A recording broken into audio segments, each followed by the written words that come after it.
Nigerian government, through the Federal Inland Revenue Service, announced the VAT Direct Initiative, a scheme that would enable the federal government to collect value-added taxes from the informal sector and reduce multiple taxations in the informal economy. For details on how this will work, joining me now is Dr. Lovett Ononuga, Director of Value-Added Tax Department, Federal Inland Revenue Service. Join us from our Abuja studio. Great to have you on the show. Good morning. Good morning. So this is... Good morning, Ladi. Thank you for coming on. This is definitely good news, getting the informal sector into the tax net. Can you break it down for us? Is this going to be a process the average trader will understand and be able to work with? I don't know if you can hear me. So I said that, the whole process... Yes. You can hear me now? Mm-hmm. Okay, fantastic. Yes, so I'm talking about now. the, yes. Process of, collecting VAT, from the informal sector. I want to know, if the average trader there, the average, market seller will not have issues, understanding, this process. Thank you very much, Ladi. Thank you for having me on the show this morning, and thank you for that question. It's very important. This whole VAT Direct Initiative is actually for the benefit of the traders. The FRS is partnering with the Market Traders Association, which is the umbrella body for all traders in Nigeria. And in doing this, we are not doing it outside of the VAT Act. The VAT Act already stipulates who should pay VAT and what is VATable and what is not. So the average trader whose turnover is below 25 million is not affected by this initiative, does not have to now begin to pay VAT. Neither do those who trade in VAT-exempt goods expected to pay VAT under this initiative. The initiative is just simply trying to expand the tax net to those who are not formally registered, businesses that are not formally registered and have not been paying VAT according to the VAT Act. So now with this initiative, we will bring them in to the tax net and expand the tax net so that we can harness the VAT from the informal sector. Informal sector, we are targeting at those with huge turnovers who should be charging and paying VAT but have not been doing so. People that sell things like electronics, textiles, gold, and all those and all that. Not people selling tomatoes or pepper in the marketplace. We are not targeting the ordinary trader that is selling food stuff. So it has absolutely no impact at all on the average trader that is dealing in basic food items. I'm talking about the average, trader. Are you still going to be collecting data from that segment?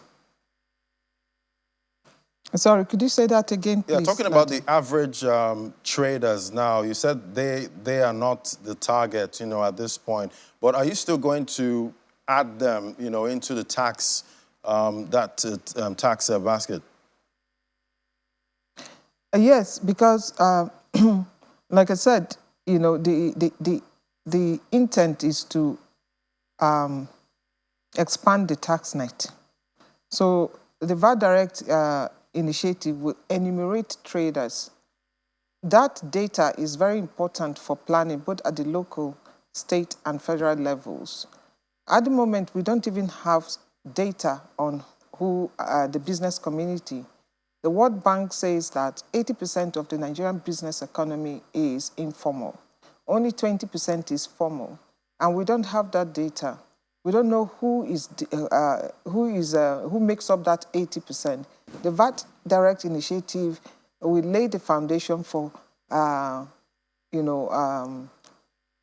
for building up that data bank so that we know exactly who are the informal traders. We know what bracket they fall under and what they're dealing in. So that amount of information is going to be invaluable to Nigeria's economy or to the planning at both local, state, and federal levels. So that's one of the key purposes of this VAT Direct Initiative. So we need to enumerate everyone, and there are benefits to keying in for the traders for keying in into this initiative. One, they are now known to government. Two, they can access government palliatives and incentives. They can also, they can also receive support from the Market Traders Association, that is their umbrella body, and have access to certain services that will make trading in the market much easier and just improve the ease of doing business generally.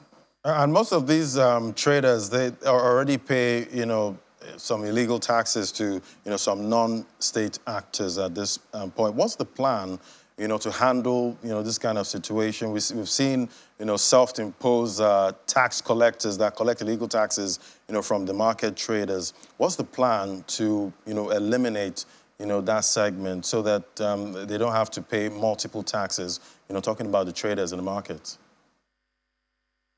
Yes, so part of the objectives of the VDI, the VAT Direct Initiative, is to reduce multiple taxation in the market. FRS partnering with the mother or the umbrella body of market traders and the law enforcement agencies. As you are aware, the FRS Establishment Act already empowers the FRS to co-opt law enforcement agencies in the collection of taxes. Now, what happens is that there is an approved list of taxes and levies that the local government, the state, and the federal should collect.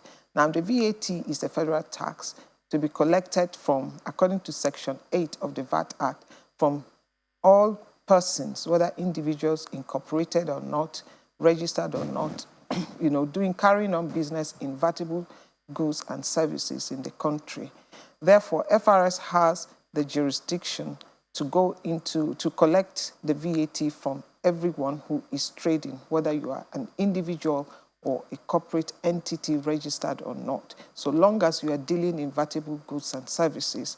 So with this initiative, the FRS chairman, who is also the chairman of JTB, the Joint Tax Board, we're going to work in collaboration with the JTB and the MATAN, which is the umbrella, the Association of the Traders, to form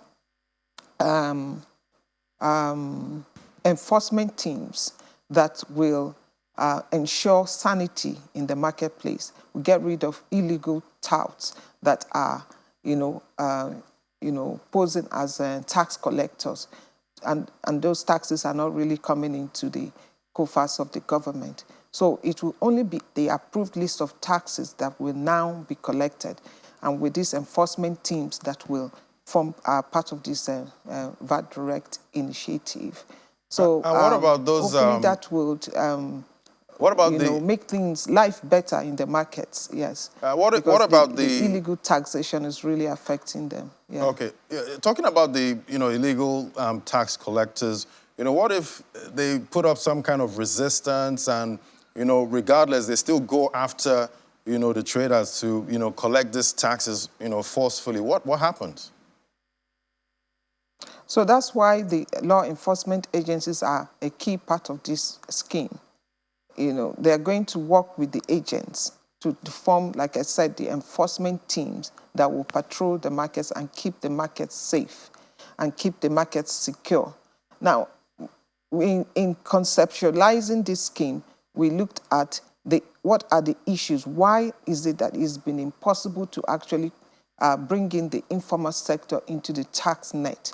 Because they have a different set of rules or problems that government has not been able before now to really, address, So they are at the mercy of these illegal tax collectors who harass them and sometimes shut down their businesses or destroy their goods. So we have to listen to what the problems, what are their pain points in coming up with this initiative, and how the FRS as an arm of government can actually, address those things in return for bringing them into the tax net so that we create a better marketplace. And of course, in the process, more money for all the 3 tiers of government.